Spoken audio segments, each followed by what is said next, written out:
Hey, everybody, and welcome to A Balanced Life here on Black Star Network. Each and every week, we are bringing you tips, tools, and content that you can put in your go bag. Let me tell you, as we jump off into this new year, already, sometimes we can feel stressed, overwhelmed, and really already overextended. How did we get there, and what can we do about it? And honestly, everyone, it begins with you. How are you taking care of yourself? How are you resetting, refocusing, reprioritizing yourself, and putting you on your calendar? Each and every day, we are faced with so many things that we have to go through. And oftentimes, we don't take into account the toll that it takes on our bodies physically and mentally and emotionally. Today, we are going to be joined by Stacey Owens, Leah Watson, as well as Terry Whit Bailey. We're inviting them in to talk to us about what does it mean to really prioritize yourself. Because if you're not in the equation, oftentimes we feel like we're going to be missed. But we've seen all too well that the moment they hand us that pink slip, they've already got someone else to replace us. How are we taking care of ourselves in the midst of our day to day? Welcome in, everyone. Hey, ladies. How are you doing today? I am doing well. I'm glad that you all are here because we talked about so many things these last couple of shows as we began this month. And now we come to that space of saying, I am the linchpin in all of this. I am the person, the glue that's holding it all together. But sometimes we're literally falling apart at the seams. I want to ask each of you this question, and we'll go round robin, and I'll start with Stacey. Stacey, what are some of the things that you are doing to make certain that you are prioritizing, Stacey? I think for me, one of the things that I'm doing to prioritize me is just rebalancing me, So I sort of ended the year in a hectic space. I have a lot of projects going on, and I spend a lot of time talking to people about the importance of taking time to focus in every one of your major circles of life and finding a way to balance that. And I was out of balance. So I had to come back and sort of just start with rest. So I started the year off just by resting and doing nothing, just so I can have time to, recenter myself, hear my thoughts, hear the thoughts of my higher being and what I'm supposed to be coming into doing this year. And then just to clear my mind a little bit so that I can reset and plan for how I needed to move forward once I came out of the state of rest. So it's all about being balanced, identifying the spaces that I was operating in well, identifying the spaces that I wasn't putting enough time in. Like, for instance, I was neglecting the family time. I had an opportunity during Christmas to bring my grandbaby down from Arizona for a little bit. And it just threw me all off center because I was like, how do I operate in this space? So I had to, just say, Stacey, it's okay. Your work is going to be there tomorrow. Let's spend some time in the family circle. And then knowing when I needed to come out the family circle and say, okay, your projects at work are getting a little behind. Let's go balance that. And we won't even talk about this dissertation, okay? Because that right there, I tell you, that's a whole nother story. But just recentering, rebalancing, and refocusing yourself. You can start there. Absolutely. I think that those are great tips that you've given because oftentimes we, get into a zone and it's like we're so accustomed to being rote. And for those of you who are hearing that word for the first time, it means just keep going in the same direction that you're going and everything is old hat and habit and there's nothing fresh about the nuances of our lives. Dr. Whit Bailey, tell us how you are prioritizing you in this season. Thank you. Thank you for asking that question. The thing that I am realizing is that I'm trying to figure out who I am. For those of you who've had a chance to see some of the other shows, you know that I lost my husband about 9 months ago. And so this new year, with January 1st being his birthday, made me reset. And I don't really even know what that reset was. But knowing that there are things that are going to be happening in 2023 that are going to be a lot different because he's missing. So it's okay. It's me saying to myself very often, it's okay. It's okay. Just do it. And knowing that there's going to be a hole or there's going to be space or that it's going to feel uncomfortable, but also knowing that other people have gone through this and other people have made it to whatever that other side is, to know that it's okay. It's okay not to participate in things that I used to participate in all the time. It's okay to sit on the couch and watch a movie. It's okay to say no if people want to go out and have dinner. So I've learned to stop, to be present in the moment, and to say out loud, it's okay. It sounds, that word that you use, Jackie, rote, it sounds rote and it becomes rote. But again, I say, it's okay.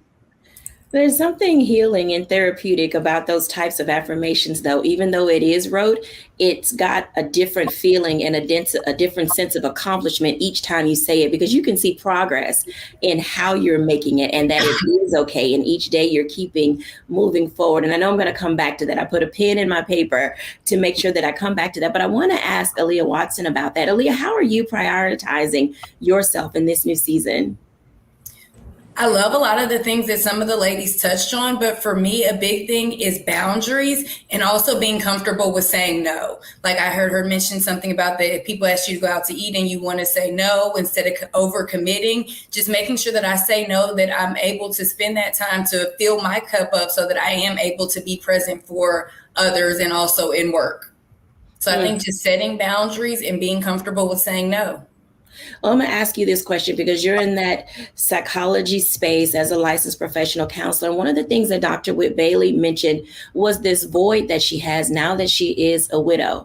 Can you talk to us for just a moment about some healthy ways that people can fill those voids when they've experienced a loss? Because those who've been watching for a while know that we've talked about loss of life from breast cancer. We've talked about loss of life, from our children dying of cancer or having an accident. And then personally, we have these various losses. And so there are voids there. So Aaliyah, talk to us, if you could, for just a moment about healthy ways to fill voids. I think, again, the first advice that she gave with knowing and giving yourself the grace of being okay. Because I think a lot of people want to rush through the grief phase. They think after a certain amount of time that it shouldn't be as painful or the feeling should just go away, which is not accurate. So I think it's going to be giving yourself some grace to go through each of those emotions, go through each of those stages of grief. And then also being okay with asking for help. If you need support from family members, if you actually need spiritual guidance, or also if you need to see a mental health professional to help you kind of get through this time period. Absolutely. Thank you for sharing that. As each of our guests have already talked about, I'm excited that they're contributing the things that they are, because it helps us discover where we're off center and off balance. And Stacey, I want to ask you that because you brought up the D word, the dissertation, and some of us do have things on our plate that we are trying to tackle and finish. And oftentimes there is, as Aaliyah said, this guilt and grace that goes along with how we jumpstart ourselves when we're talking about reprioritizing. How do you, or are you planning to reprioritize some of those things that you must get done in this season? Yes, because that sort of happens for me by default. So yes, I am saying, okay, Stacey, you've been dragging this out for a very long time because you sort of put your all and your energy into things that you enjoy doing, and those things that become difficult or challenging for you or tedious for you, you be like, oh, I'll get to that in a little bit. I'll get to that. And so now for myself, I'm having to identify or attach my emotions to the things that I'm doing. So those things that don't really bring me the joy that I try to avoid, I try to find time to just say, okay, today you have to do the thing you don't want to do because it's necessary to just get it off your plate. So now I'm trying to trick my mind to say, well, good, if you go ahead on and sit down and write this paper and finish with this program, then it'll be done. And some days, for the most part, it works. I find it works better for me if I just go ahead on and book a vacation at the beach. I call them writing trips. So I go and book me a waterfront room and go down to the beach and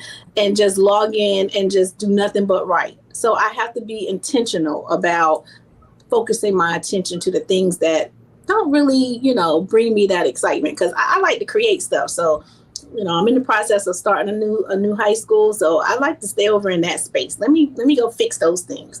So just, find those things that are attached to your emotions, and the things that, you do not like doing. Don't let it become a procrastination project. Just force yourself to get through it.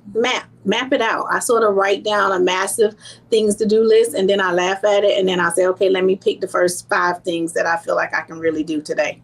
So just I like that. You literally gave me the perfect segue. I like if each of you would give our audience something to be. And Stacey, you just mentioned the I word that I think is very important, which is be intentional. And I think that being intentional helps people focus themselves to reset priorities.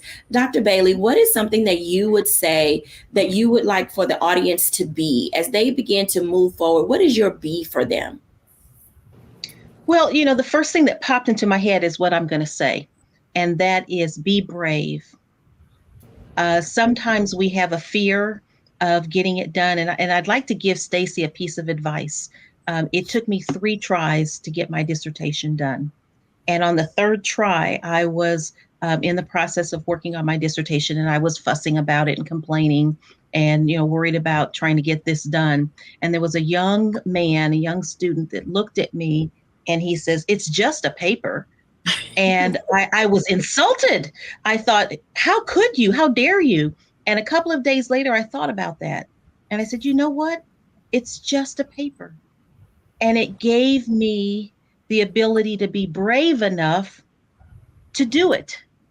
And I don't know if there was just a fear. I don't know what was stopping me, the procrastination, but being brave through situations, things that you're afraid to do.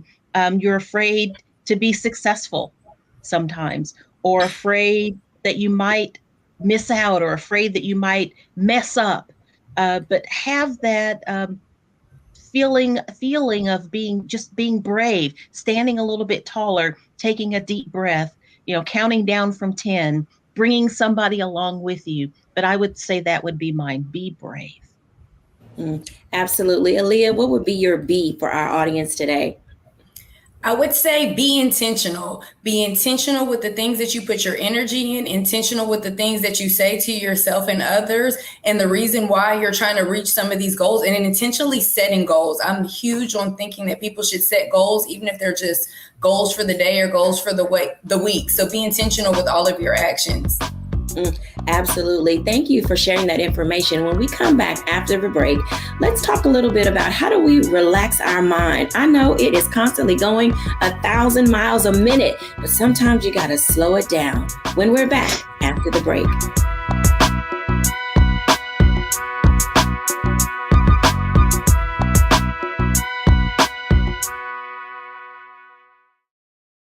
Folks, Black Star Network is here.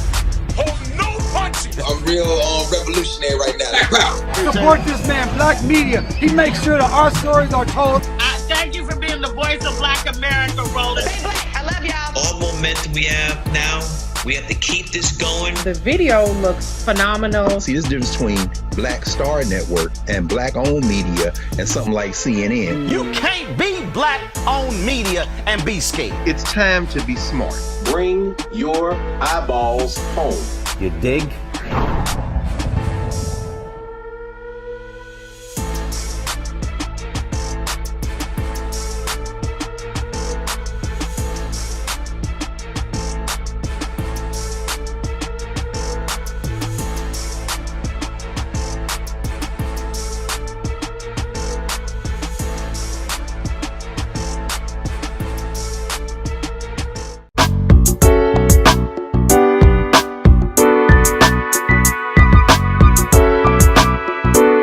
Welcome back, everyone, to A Balanced Life. And as you can tell, it's about being brave. It's about being intentional. It's about setting yourself as a priority in your life. But oftentimes we're not able to do that because our mind is constantly racing. I have heard where the heart is, that's where the body goes, where the mind is, that's where our actions are. But in all of that, we have to figure out how to slow down. And I'm going to start with Stacey because as she's already mentioned, she's got tons of things on her plate. And most of you have tons of things on your plate. You left 2022 thinking about all the things you had on the back burner, some of the envelopes that you had opened, and you realize it's time to set your intention on getting those things accomplished. But it's not easy being able to do those things when your mind is racing.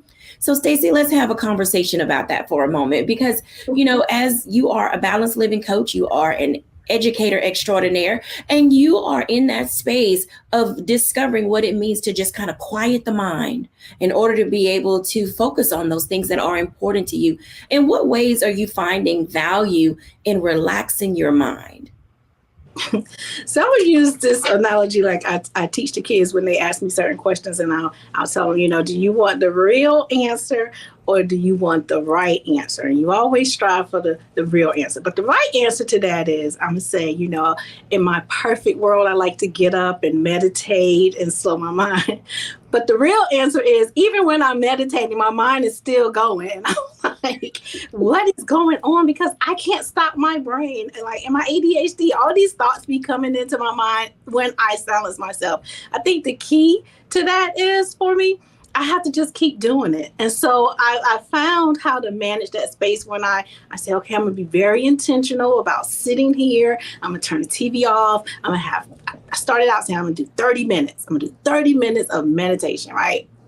Honey, I've been cook the dinner in my head. I've been thought about all the stuff that I was like, it's not working. This is not working. So I took it down to about 15 minutes. And I was like, okay, Stacey, you can do 15 minutes. I just had to learn how to forgive myself. So now I just lay there in complete darkness and silence. And if I can get a good 3 minutes of where I'm not thinking about anything, I just try to see the clouds going through, and whatever's important that pop up, I try to remember it. But silencing yourself is something that can be very challenging for some people, especially when you feel like you have 110 things that you could be doing at this time that you're trying to silence your mind. So now I've had to just learn how to forgive myself, give myself grace, and then force myself just to take a minute and just sit and do nothing without feeling guilty about it. I don't know if that answered the question for anybody, but let me just tell you, I'm going through right now. I think that what you said was perfect, and I'll tell you why. Because I heard you say you went from 30 minutes to 15 minutes to a minute and maybe 3 minutes, and you said it without feeling guilty about it, that you have gotten to a space where you know what your capacity is before all of these thoughts start to come into your head. And I think that that's important because, Stacey, we talk a lot about the power of negative self-talk. Right. And most people start to beat themselves up. Oh, myself, I'm so silly. I'm so dumb. I'm so crazy. I'm so whatever, because you can't stay focused on a thing. And what you decided to do is, I'm not going to beat myself up about it. I'm going to do what I can, and I'm going to be okay, to use Dr. Whit Bailey's, vocabulary. But it is getting to that space that you relax your mind enough to really figure out what the brain can handle. Right. Balancing your brain is not easy. Right. And you're right about the negative thought patterns. You do have to do a lot of work on removing those negative thought patterns. So once they start coming in, you're like, Stacey, why you can't sit here? I'll be like, honey, I stay here for 3 minutes a day. So I'm very intentional now about the voices that are coming through my mind in any moment. And if it's something negative, I'll be like, oh, okay, I can't believe that. How can I rephrase it? How can I rethink it to something positive? So, because that's what's going to keep you moving in the direction you need to go. You have to have those positive thoughts, because that's going to fuel your beliefs about yourself. And those self-beliefs becomes your superpower, because you can have all the actions, you can have all the goals, you can have everything mapped out on your vision boards that everybody's been working on the last few weeks. But if you don't have that self-belief, if you don't empower it with belief and knowing what you can do, then you'll do nothing anyway. So yeah, we worked out the negative thought patterns. You're going to have them, but you just have to know when you're having it and then refocus it.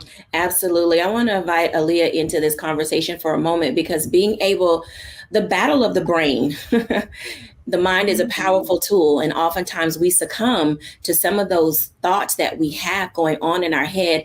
Aaliyah, as you are working with individuals, and even you yourself, how are you helping people, or what can you share with our audience about the battle for the mind and how important it is not to speak words of ill into yourself? I think it goes kind of something that you mentioned earlier. Wherever your thoughts go, that's kind of where your actions will contribute. But the first thing I do is encourage people to become aware of how often you think negative thoughts, because a lot of times we just go throughout the day and it's like, oh, I'm late. Oh, I hate that stupid red light. Like you say so many negative things throughout the day that we don't notice. So I think the first thing is always awareness. Like becoming aware of, when am I doing this? How often am I doing this? Is there a certain activity that surrounds these thoughts when they do come? And then after that, working on being proactive towards countering them. Like, yes, this is one bad thing, but what are 2 positive things that came from that? Or what are 2 possible options of how this could still end up in a good way or in my favor? That's interesting. So in your favor is a very good point, because oftentimes Okay, so in this coaching arena where I sit a lot of times and in the space of pastoral counseling, people don't value or see the importance of what you just said, that they can't turn it off. How do self-limiting negative beliefs, things that you're never going to amount to anything, your parent was nothing, so you're going to be nothing. How often do people combat those thoughts, even when they're doing great and positive? That self-sabotaging seems to kick in and they can't relax their mind because other people's words are playing in their head. Mm-hmm. And it's kind of like a snowball effect. It starts off real small, little tiny thoughts. And the next thing you know, you have actually completely talked yourself out of an opportunity or into trying something different or taking a leap of faith because you believed all these thoughts and you keep building up and feeding that voice. Versus if we try to at least pause that voice and at least reach out for something positive, if that means consulting a friend to kind of bring you back to reality, consulting your higher power, or just kind of maybe doing some type of mindfulness activity to bring yourself to what's in the present now and what can I control. There is power in the exhale. That's all I'm going to say, because sometimes you got to and just dump it in that deep breath. And we often don't give ourselves space, and relaxing the brain can sometimes come from breathing exercises. As Aaliyah said, talking to people that you trust. And as Stacey said, knowing when to just let go of that idea. And we do have difficulty being able to let go and release ourselves from things. So I'm going to ask both of you this. I'll start with Stacey. Stacey, when do you decide to just let it go? I'm not going to even answer the question. When do you decide to just kind of let it go? Well, now it depends on what I'm letting go. Okay. So if it's work related and I feel like I'm overwhelmed and it's starting to affect my health, I'm exhausted, I'm tired, I'm feeling bad about it, I'll let it go for a moment. If it's something that I can just let go and don't have to do, let me delegate or relegate to somebody else. Let me give it to somebody else to do. If it's a person, because now I'm in this stage in my life now where I'm letting a few people go. And it's harder to let go of people, but I've been doing a real good assessment about who's close to me, who's around me right now, and what are you saying to me? What are you feeding about me? What are you speaking about yourself around me? Because sometimes you don't even have to be talking negative around or surrounding me, but you could be talking negative about yourself, and you're just draining me having to listen to it. So I'm now just doing that assessment of who are these people around me that can be influencing my earwaves, right? I'm just in what's coming out your mouth. If it's too negative and it's starting to slow me up, I'm spending a lot of times thinking about your mess, then it's time for me to let you go. But I heard Oprah say the other day in one of her quick reels, she was like, you can let people go that's close to you, just depends on how you do it. If you let them go in love, then later on in life, you'll be able to go back and recover some of that. So I've been thinking about, how do I let people go in love? How can I say, okay, I'm going to still speak to you every now and then, but you just can't have total access to me right now. Because, sometimes we can just create spaces for ourselves that create negative energy. And right now I'm protecting my space, my energy, my thoughts, all of that. You have control over that. You control what you allow to penetrate and influence you. So just get control. Absolutely. I'll tell you, what you just said was both healing and empowering. Aaliyah, when do you decide to just kind of let it go? Like, I am not going to entertain. I am not going to keep going in this trajectory. When do we get to that point, and how do we move into it seamlessly? I know for me, I tend to let go of things whenever I realize that there's nothing that I can do. Like, there's nothing within my control. Like, I know we talked about friendships, relationships. I can't control other people. So if I know that I've done everything that I put in the effort, then I'm going to let the situation go. In reference to people, in reference to like negative thoughts and scenarios, if it's something that I know that I can't control or that I can't like do any groundwork, like if it's like, okay, I'm trying to work on finishing a book. Have I consulted somebody? Am I writing every day? So making sure that I'm taking the steps, and when I'm out of steps, then I let go. But then also I'm really big on believing in my higher power. So I'm trying to let go a little easier, just do my part and then let go and trust the process. I love that. Letting go and trust the process. We're going to step out for a moment for a break, because when we come back, I want to have a one-on-one with Dr. Whit Bailey. I think that as we're moving forward and we're thinking about resetting our priorities and relaxing our mind, there's something else we need to do that's extremely important, and it's Rethinking Our Actions when we're back after the break.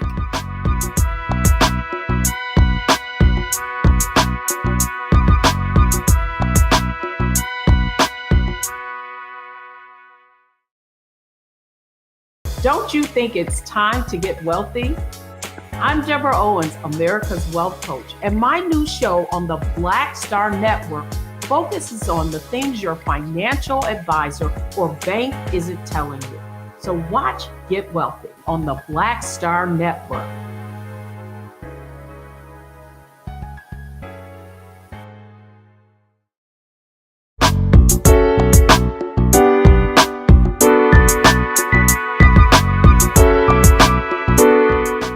Welcome back, everyone, to A Balanced Life. And I'm excited to invite into this conversation Dr. Terry Witt Bailey. She is the leader of the Center for Leadership Development. And whether you like it or not, you are a leader. You may not like the way you do it. You may not feel comfortable in it, but you are at least a leadership of one. And that one is yourself. Dr. Witt Bailey, thank you for joining me. Absolutely. Thank you for having me. Oh, absolutely. So let's have a conversation about how do we get to this place of rethinking our actions? Because sometimes our personality, the people that we work with, that coworker space that we're in, we can become too comfortable. We sometimes think of our coworkers as family, but there is this level of separation that is professional.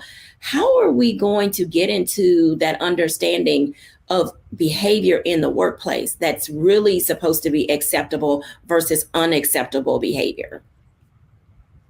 Wow, you asked a very tough question there. Balancing between the personal and the professional.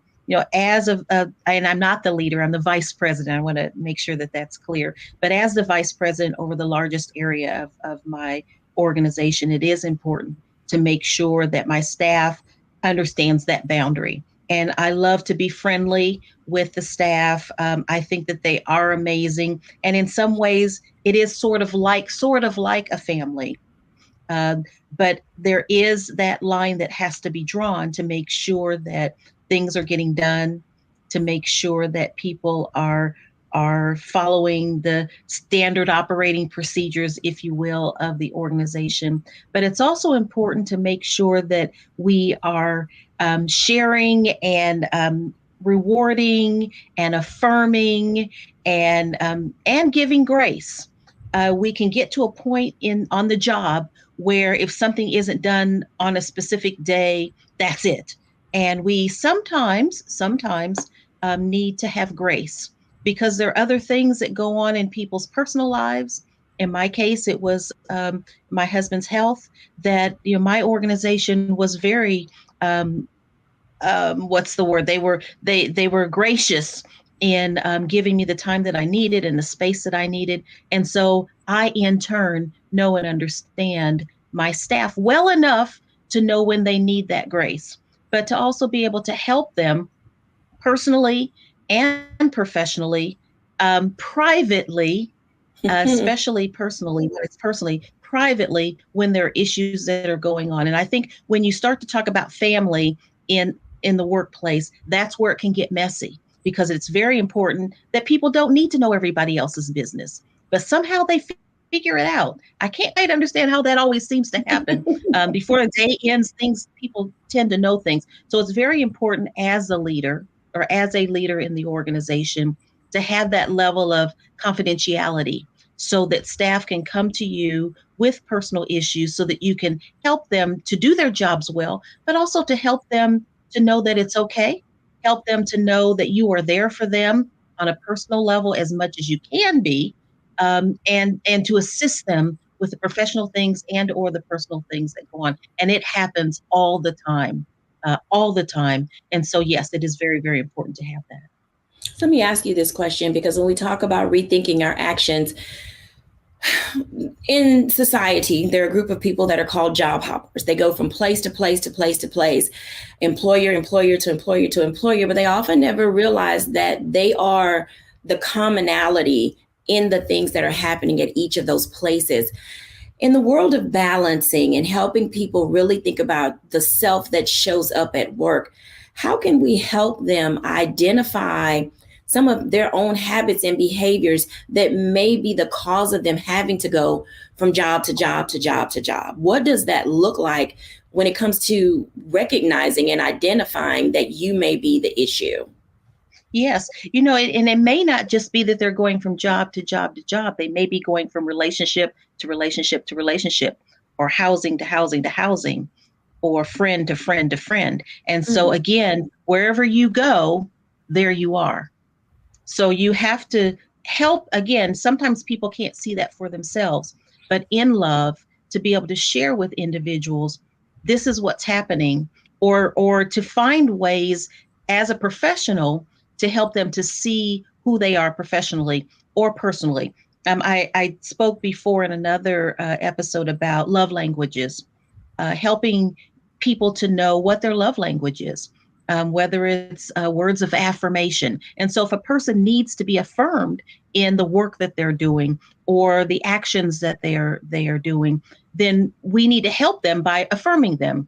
If it's acts of service, if we need to work with someone and they know that that's their love language, as a leader of the organization, I need to know and understand that so that I can help them to be successful. And with that, we hope that we will have greater longevity on the job, in a relationship, in an opportunity. And I think that it goes hand in hand. And understanding yourself, sometimes someone else has to help you to understand who you are. Let me invite Aaliyah into this conversation, because something that you just mentioned about the individual themselves, and oftentimes we hear people say they and them. Aaliyah, can you talk to us about not taking ownership of where you are in an equation? Because oftentimes I hear people say they at this job or these people over there, and I never hear people, or should I say hardly ever, hear people say the role that they played in a situation or circumstance or issue. It's hard for people to be accountable for their actions, especially in the workplace, whenever the consequences could be like termination, or even in kind of relationships, people don't want to look inferior. But I think that the way to kind of do that is also maybe starting off with accountability to kind of maybe lower the playing field more or less of the conversation, so people don't feel attacked, or it might be a little more easier for them to be vulnerable to admit their fault or be accountable for their actions in the situation. So being vulnerable, yes, is a very big part of it. And then also taking accountability. I love that A word that you mentioned. How do we, and this could be for either of you, some people in our workplaces are often triggered, and as you said, they feel attacked. Does that come from not being able to see that they play a part in a role, or is it just that I refuse to be accountable to anybody? Terry, you can go first, and then Aaliyah jump in. Well, I think that I talked earlier about being brave, and sometimes we have these fears, again, that we bring to the workplace, that we're not good enough or that we didn't have the qualifications. And so when someone does ask you to do an assignment or to be a part of a group, this fear triggers, and so a reaction will happen. And I think helping people to know that as a leader, again, as a manager or someone that's overseeing folks, help them to know that you're with them, that you're helping them along the way. But I think that trigger of fear may happen because they have this fear within themselves that someone has found out about them or sees something in them that they were trying to hide. Absolutely, Aaliyah. I would kind of say, because you asked the question, is it the fact that they don't want to be accountable or that they don't know? I think it can be a combination of both, because in the workplace and unfortunately in the world and society right now, like everybody's kind of tunnel vision, like focused on me, what I need to get done, what I need to do, what's hindering me, that sometimes people don't step back and look at the bigger picture, especially in like workplace environments. A lot of times like part A needs to be done before part B, or this is intertwined or connected. So I think a lot of people just kind of need more awareness. And I think that jobs should promote open communication and like constructive criticism, more or less, in a nurturing way and environment to promote growth and like a good camaraderie around the staff. Absolutely. And this is where I'm going to invite Stacey in, because she is hands-on with her staff. You see your people every day, Stacey. You know what most of them are going through. You know what your families and your kids are going through. How, in your hands-on approach, are you helping people be comfortable with the accountability that you require? I think that was my last year's lesson, and I had to. That's why I wrote the book. I had to go back and say, let me know the emotional intelligence level of my staff. Let me start understanding that a little bit more, because just like the other lady said, you start by one, holding everybody accountable, and you share. You be able to give your constructive criticism, your evaluations, and all of that you do as a good leader. But then what about when you're doing those things and that employee take it very personal, their emotions fall apart, and then, I coined it as, I did some research on it, and it's actually a thing called the effect-driven emotion. Basically, this event, somebody told you about it, it caused fear, anger, whatever, and then it puts you in such an emotional space that now you start laboring in your emotions. You start coming to work acting one way and not being truthful about how you really feel about what's going on. So you start becoming this actor. And so now when we're interacting with each other, you're not being real. So you're not really growing from it, because you're looking outward and blaming people or blaming others or so forth. So I think I had to go back and say, well, let's do some stuff with our emotional intelligence. Let's know, how do you act when you're fearful of something? Let's bring an awareness to, how do you act when something brings you or make you angry?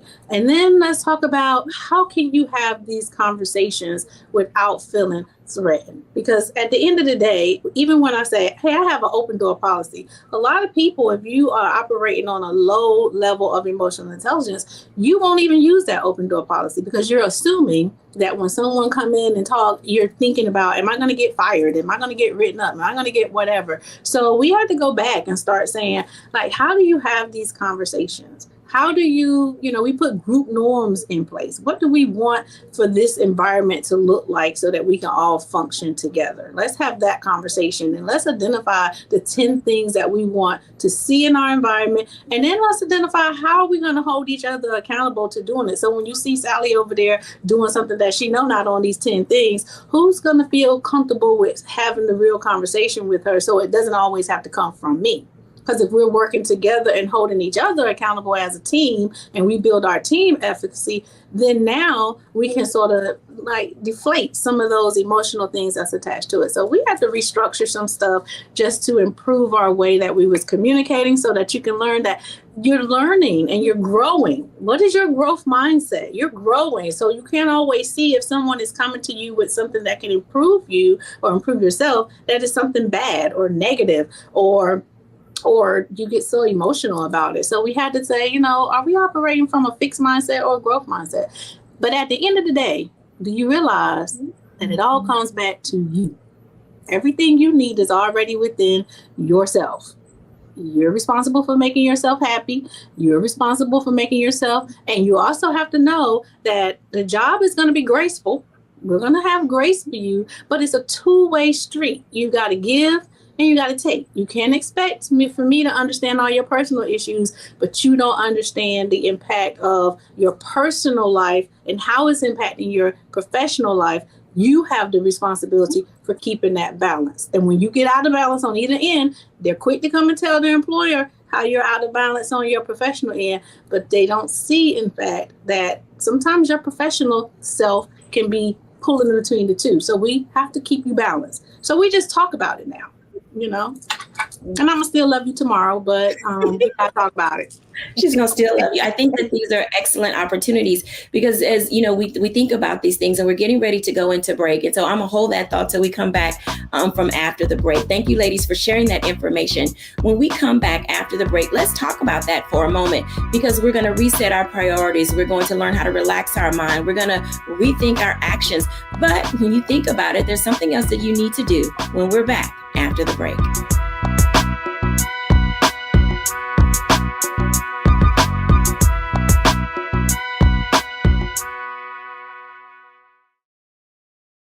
Hatred on the streets, a horrific scene, a white nationalist rally that descended into deadly violence. White people are losing their damn minds. as an angry pro-Trump mob storms the U.S. Capitol.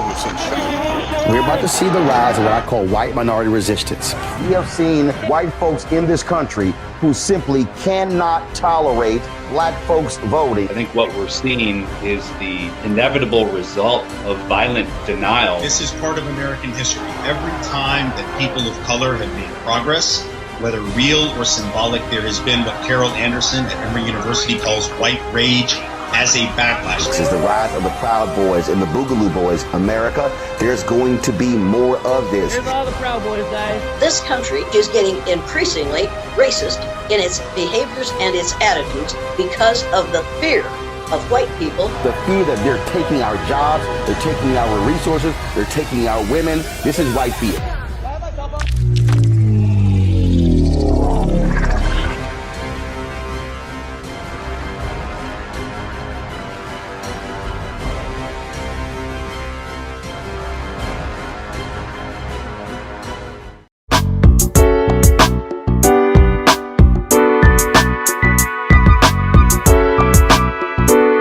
Welcome back, everyone, to A Balanced Life. And there's so much that we've talked about on this show, and it all centers around you because we love you and we want the best for you. But now we're in this space, we have to really, really think about how do we resolve to show up as our authentic self. It is hard. I know it's hard for us to take off all these layers of the things that have happened in our lives and our experiences, but you have to figure out how to be authentic and own the space that you're in. Welcome back, everybody. Let's have a conversation of conversations about how does this authentic self come? And I'm going to ask Aaliyah this question first, because in the work that you do, I know you're trying to help people become better. You want them to get out there and live their best life, but there's so many masks that people are wearing. How do we get people to unmask and then reveal who they really are? Aaliyah. That's what I kind of even tell myself, tell my clients. For a lot of people, it's like you want to go somewhere, but at times you have to pause and figure out who you are, where you are now, what are you capable of doing, what work still needs to get done to achieve what you want to. So I think it's good to kind of do like a self-inventory before we can even really evaluate and gauge what progress we want to make or even what direction to go. What do some of the masks look like? And we used to use, oh, this person is two-faced, or this person is flighty, or this person is a chameleon. Those are just a few terms. Leah, what are some of other new terms? Because a lot of our audience is in between, we're generational at this stage. Mm-hmm. What are some of the other terms that we're seeing related to people not being authentic? I don't know like the hip terms right now, but I know like in therapy and everything, there's a lot of people trying to do like imposter syndrome, which is also like, that's more of like trying to like knowing you have the skills, but feeling like you don't fit in. So I don't know if that necessarily goes, but I think a lot of people do like a lot of overcompensating or actually just trying to put on a facade, especially now with social media. Everybody wants to make it seem like their life might be something that it's not, to make it seem like they're keeping up with the Joneses. So I think it's just a lot of overcompensating going on right now. And then people fear looking inferior or lacking. Wow. And then that is a hard hurdle to jump. Dr. Bailey, when you think about these things and, how people are showing up, how do we identify in your work with personality tests and things of that nature? Are those a real indicator of who you are when you show up every day? Well, I think that and I'm going to speak from personal experience and phraseology. There's a phrase where people say, fake it until you make it. And sometimes that's a good thing. And sometimes it's not a good thing. And there are days as a leader, again, coming into the workplace where I have 30 people that look to me as the leader. If I'm not feeling it, I still have to come to work and I still have to do the job and I still have to get it done. So I may be faking through it till I can feel like I want to be there. I think that what people do see, though, is the positivity of it. Now, people see me as a glass half full person, and I may not always be a happy person, but I have joy and I understand where that comes from. That's my God-given gift to have joy in the things that I do, but that doesn't mean that I'm happy all the time. So the authentic self is knowing the gifts that you have that you bring to the table, bringing those gifts to the table, helping others to know that it's okay to have a moment. It's really okay. But sometimes you got to get the work done. If there's stuff that needs to be done. In our case, we interact with young people. And so the young people need to hear about our situations. They need to know that we're overcoming. We may not have overcome, but we may be overcoming. And I think I'm at that place where I'm overcoming. I'm going through. I'm not on the other side. And so they can see that. They can hear me tell stories about that. They can try to understand it from my perspective and put it into their perspective. So again, dealing with staff as well as dealing with thousands of young people each and every year, we have to bring what that authentic self is, but it might be the authentic self that has to be professional on that day. The authentic self that can give personal stuff and it can be okay to do that. So there's a balance that has to happen. In my world, there's a balance that has to happen. And it's uncomfortable sometimes. It's necessary most of the time, but it has to be done. I like that. My takeaway from what you just said is that going through the process leads to progress. And, I think that that's a great affirmative reminder of the value in taking time to really discover who you are, what you're going to be. Some of us are still in the process of growing up. And so, what does that look like? Where do I find my baseline and how do I get there? Stacey, what do you have to say about these things? Because oftentimes our environment and being vulnerable and transparent can be painful, for our authentic self to show up. And sometimes people can be too authentic. I don't think you can bring your authentic self anywhere until you know who you are and until you love yourself and accept yourself as fully as who your imperfections. When you start accepting who you are truly and fully and knowing how you're treating yourself and how you're respecting yourself, when you can do all those things, then I think you can bring it to the table and identify and be able to flow it out to others, but if you're going to be authentic, you need to know, well, who are you and how do you love you? Because if you're at work looking for me to give you a hug and make you happy and do all those things, or looking for your coworkers to do all those things, or you're looking outward, you're comparing yourself to others and your relationship messed up, then you got to go back and look at, how much am I loving myself? Because that self-love, I'm telling you, it'll help you be able to forgive yourself for the things you don't know. It'll help you be able to let go of grudges. You won't be mad at people. And because, I know for me, I love myself too much to walk around being mad at somebody. It takes too much energy. I'll know how to meet my own needs. I'll know how to be in environments when I love myself. I know if I'm in an environment, am I getting from this what's necessary for me? It's not necessarily, I'm not go out and saying be selfish and be over with it, but you at least have to know what it is that you know about you and what you want and what you love in you, because then you'll know how to go seek it somewhere. You'll know how to go ask people for it. You'll know how to, set those boundaries in place. But I think you can't be authentic if you don't know who you are and if you don't love who you are. That's a very powerful statement. Aaliyah, she mentioned something related to environment, and then you talked about the role that social media plays. Oh, man, this question, I'm trying to figure out how to really phrase it properly, because, being sensitive to the needs of parents who are raising children who were out of school for the 2 years that we were in the pandemic and helping them grow up, they missed a lot of that social emotional engagement. How do we help our audience establish the proper baseline so that they themselves as parents and the children or young adults can show up in the spaces where they have to be present? I would say the first thing is opening up the lines of communication, asking the children how they felt. Do they feel like they're behind their peers? Do they have trouble identifying or communicating with their peers?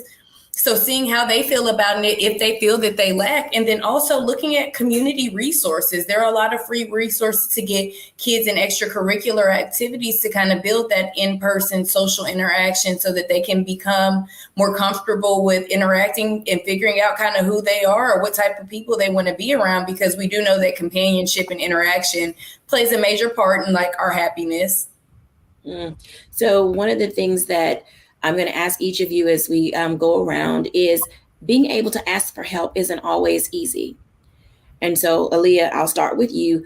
What are one of the ways, or if you could put it in properly, put it in the form of a question. If someone had to ask for help, what is a good way to ask for help? Because sometimes people just don't know how to say it. In this age of open, honest, transparent vulnerability and communication, how do we help people ask the right question so they can get the help that they need? Aaliyah. I wouldn't necessarily say I have a question, but my whole big thing that I advocate for is it's okay to not be okay. So, a lot of the times it's like, how are you doing? Everybody's like, oh, good, fine. But learning how to be true in those answers and actually, no, I'm not okay. I don't have to be able to go into details, but just getting that support or just, I'm not okay. It's okay with not having it all together or not feeling like everything is always good. So maybe not in the form of a question, but in the form of a statement. It's like, I'm not okay today. And hopefully someone will know what that means when you say that and then be able to come alongside you and give you the guidance and direction. Or just asking somebody, are they okay? And then hoping that they'll be transparent in their answer if they're genuinely feeling okay, just making sure your tone and the setting is appropriate. Okay, well, that makes perfectly good sense. Dr. Wood-Bailey. Well, it's interesting because I don't allow my staff, when I say, so how are things going? And they say, fine, we have to go much further because I don't want that one word answer. And so I want to dig deeper into whatever that question is, whether it's personal or professional. And so I want to be helpful. That's, again, one of my gifts, to be able to help people. But on the opposite side, I'm the one that doesn't know how to ask for help yet. And so knowing that I can do that for others, but I'm still at that point where I'm not ready to receive the help that I know I need. And so for people that are listening, I bet there are people that are out there that are just like me. So I'm still learning how to do that. And hopefully 2023 will be the year that I can get the help that I should be asking for. That makes perfectly good sense, because oftentimes people will ask us, how can I help you, or what can I do? And we'll say things like, oh, I got it. I'm good. I'm fine. It's okay. And we turn away the help that has come our way. Stacey. I was going to say, if I was to be 100% transparent, so I'm going to give you one that's going to help you know that there is others out there like you, because I do not feel comfortable asking people to help me do anything. And that is something that I'm working on within myself. But I think, the thing that you would need to do is, I wouldn't have a question. I think I'm trying to get better at least identifying what I need help in, and then being very clear about how others, if I had someone who can help me with this, what would that help look like? Because now if I had to communicate it, I can clearly list out, are you able to do A, B, C, or D? And I'm being very clear. And that way, that person, whoever I'm reaching out to ask for the help, they have the opportunity to see if their skill sets is matching to that. And if it doesn't, then it helps them to decide if this is something they should be able to step in and help me with or not help me with. I think the problem, though, is I have trust issues, and don't judge me because I'm working through that. So, it all starts with trust, being able to be in relationship with a person enough to know that I can trust that if I give you something that's very intimate to me or very close to me, or something that's, a part of a project that I'm working on, can I trust you enough to be honest about your ability to do or not do it? And, so I'm still working in that area, but that's where I've gotten so far. I think that that's an excellent way to end the segment, because many of us are in that space and we need to be okay with not being okay. We need to be okay with being okay. But then we also need to take the time to know when to ask for help, and then how to know when help has come and receive it. I'll give my reflections when we're back after the break.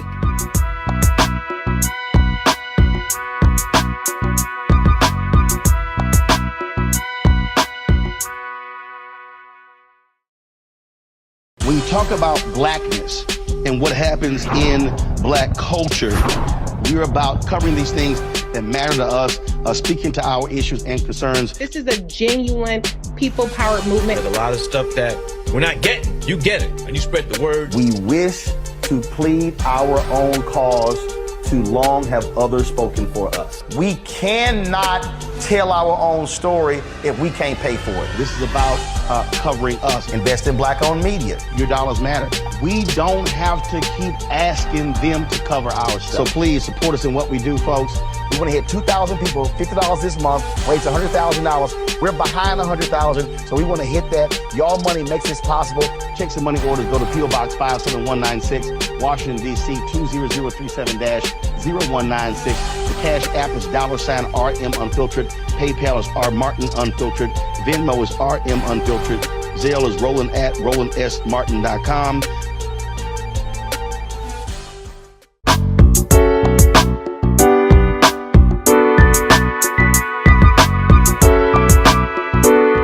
Welcome back, everyone, to A Balanced Life. And as you can see, getting you in order is a very important part of being able to live a balanced and near stress-free life. Oftentimes, we're going to need help, but we don't know how to ask. And then there are times when help comes and we don't know how to receive. And all of those things are perfectly fine as long as you know that it is important that you are able to move yourself forward by resetting your priorities, relaxing your mind, resolving that you are going to bring your authentic self to the table, and then rethinking your actions. Because oftentimes how we approach the things that come our way will either lead us down a path of not being able to ever recover from those things that we need to heal from, or it will take us right where we need to be to get the help and the support that we need. Our ask of you today is to love you and take care of yourself. Thank you, everyone, for watching. Bye now.